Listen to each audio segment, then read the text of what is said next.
आपको ध्यान दिलाना पड़ता है। Thank you very much. Thank you. Thank you.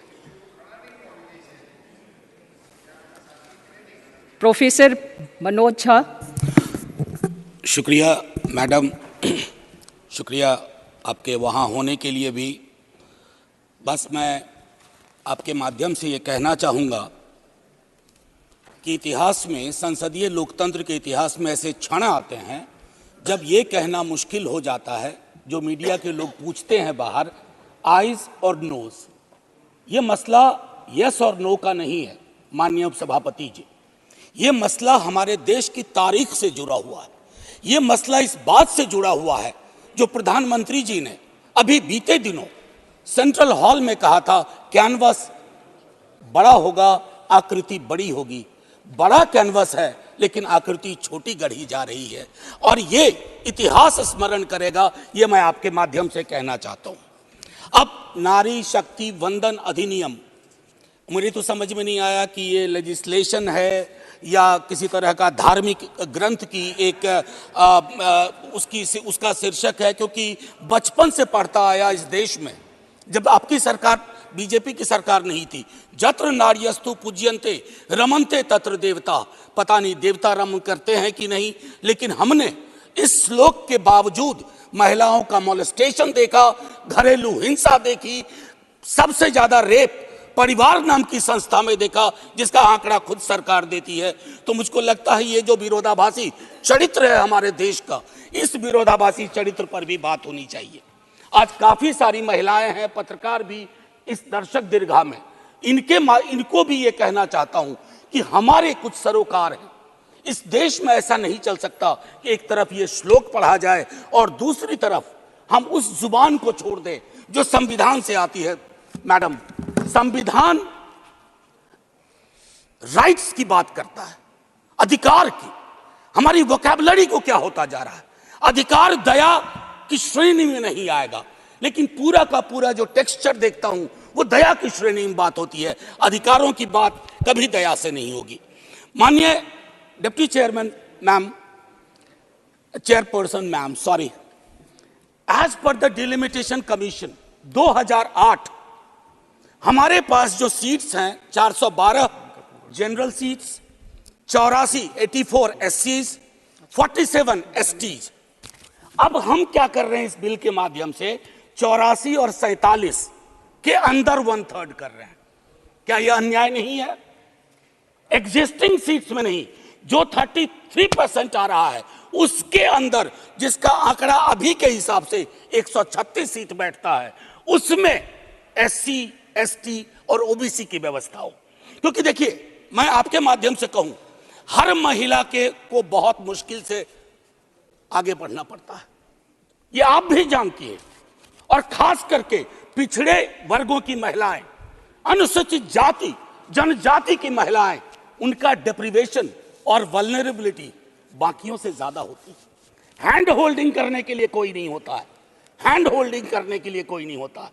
अगर आप पहुंची तो बिना हैंड होल्डिंग के, लेकिन उन पिछड़ी जाति की महिलाओं का क्या, जिनके हैंड होल्डिंग के लिए ना हमारे धर्म ग्रंथों में कोई व्यवस्था है और ना आज की समकालीन बातचीत में कोई व्यवस्था है।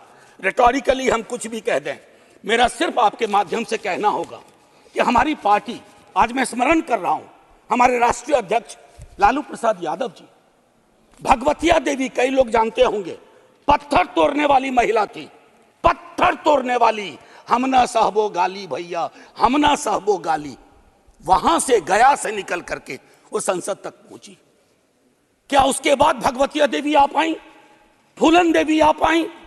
वो इसलिए नहीं आ पाई कि हम आपको दोष नहीं देते हैं, हमारी व्यवस्थाएं संवेदन शून्य है। मैं तो आग्रह करूंगा तमाम साथियों को, आप किसी भी दल में हो, आज एक बार उससे बाहर निकल करके सोचिए। यह ऐतिहासिक क्षण सचमुच ऐतिहासिक होगा अगर हमने आज इतिहास को व्यापक कैनवस पर देखा, जो प्रधानमंत्री जी कहते हैं। और प्रधानमंत्री जी की कथनी और करनी में फासला नहीं होना चाहिए, और यह फासला इसलिए नहीं होना चाहिए कि बड़े दूर फासले पे लोग खड़े हैं, अत्यंत पिछड़ी जातियों के लोग। मैडम, आप, अगर आपके माध्यम से मेरी बात पहुंच रही हो तो आज मैं आग्रह करूंगा तमाम साथियों से, चिंता न करिए दलीय व्हिप की। दलीय व्हिप समाज की व्यवस्था पे भारी होना चाहिए, इसलिए मैंने कहा समर्थन विरोध नहीं।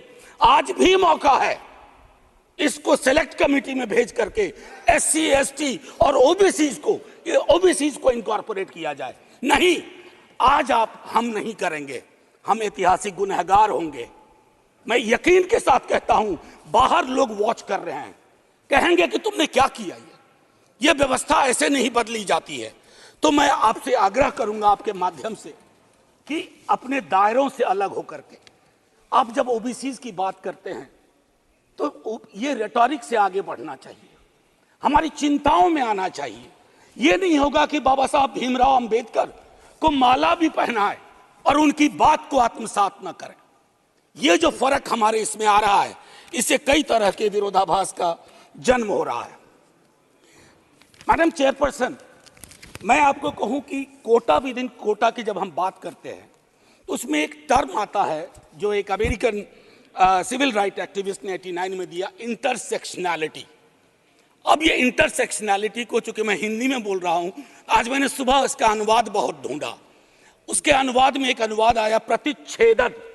इंटरसेक्शनैलिटी का मतलब होता है कि हम हर लेयर की एजेंसीज और उसके अंदर की क्या विधाएं हैं, उसके आधार पर अपना चरित्र, अफर्मेटिव एक्शन प्रोग्राम को यह देखना होगा।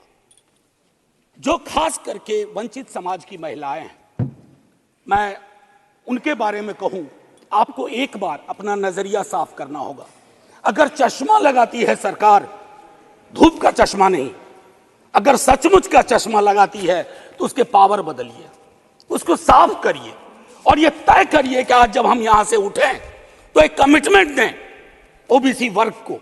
और ये मैं बार बार दोहरा रहा हूं कि 33% के को एग्जिस्टिंग में मत इनकॉर्पोरेट कीजिए, इट शुड बी सेपरेट। नई व्यवस्था में नया 33% without touching SCs and STs, ये करिएगा तो क्रांतिकारी कदम होगा। अक्सर हम लोग अपने प्रिविलेजेस को नहीं देखते हैं। मेरा सरनेम एक प्रिविलेज है, नीरज भाई का सरनेम एक प्रिविलेज है। हमारे सरनेम ने हमें प्रिविलेज दिए हैं। उन सरनेम्स को देखिए जिनके पास ये प्रिविलेज नहीं है।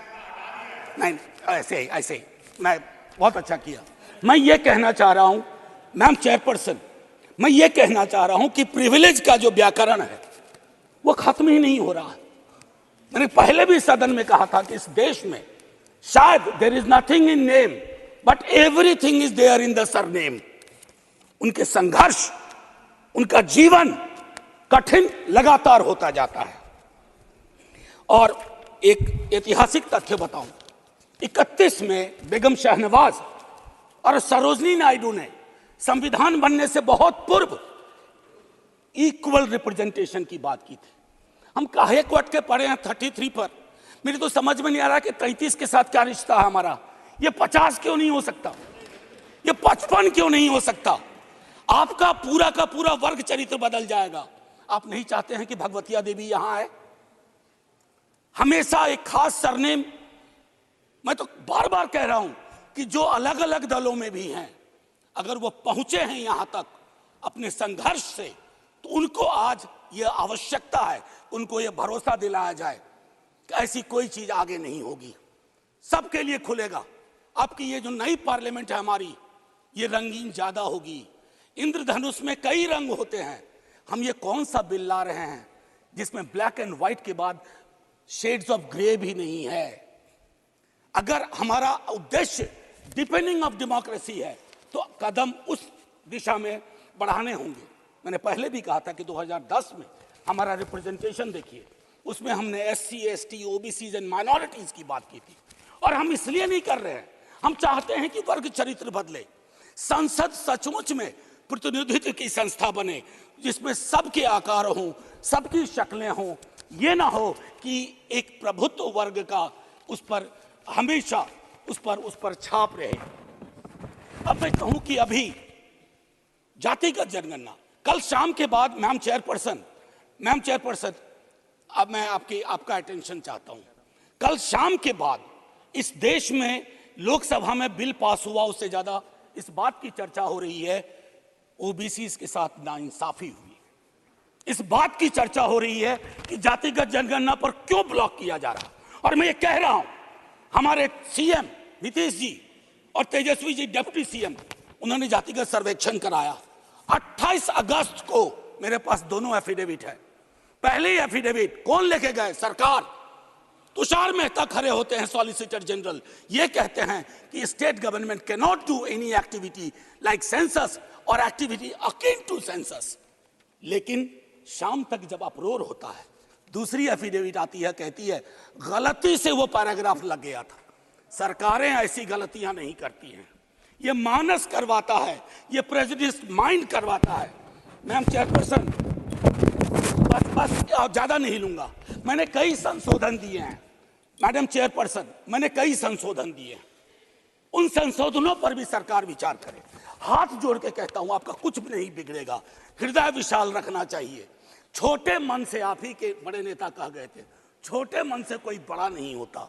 कैनवास पे बड़ी लकीर खींचिए। और मैं आखिरी में एक बात कह के खत्म करूंगा कि गले मिलकर गला दबाने की कोशिश ना हो। मैम चेयरपर्सन, 1 मिनट, एक कविता लेके आया था, उसके पहले गले मिलकर गला ना दबाइए, और ये कविता पढ़ के खत्म करूंगा और जय हिंद बोल दूंगा। ये ओम प्रकाश वाल्मीकि जी का है। इसमें जो प्रतीक हैं वो किसी जाति विशेष के लिए नहीं है, क्योंकि हम सब के अंदर एक ठाकुर है जो न्यायालयों में बैठा हुआ है, विश्वविद्यालयों में बैठा हुआ है, संसद की दहलीज को वो चेक करता है। तो कविता कुछ यूं है। चूल्हा मिट्टी का, मिट्टी तालाब की, तालाब ठाकुर का, भूख रोटी की, रोटी बाजरे की, बाजार खेत का, खेत ठाकुर का, बैल ठाकुर का, हल ठाकुर का, हल की मूठ पर हथेली अपनी, फसल ठाकुर की, कुआं ठाकुर का, पानी ठाकुर का, खेत खलिहान ठाकुर के, गली मोहल्ले ठाकुर के, फिर अपना क्या, गांव, देश, शहर। और मैं फिर से क्लैरिफाई करता हूं, वो ठाकुर मैं भी हूं, वो ठाकुर संसद में है, वो ठाकुर विश्वविद्यालयों में है, वो ठाकुर विधायिका को कंट्रोल करता है। इस ठाकुर को मारो जो हमारे अंदर है। जय हिंद मैम, जय हिंद। श्री इलाहाबाद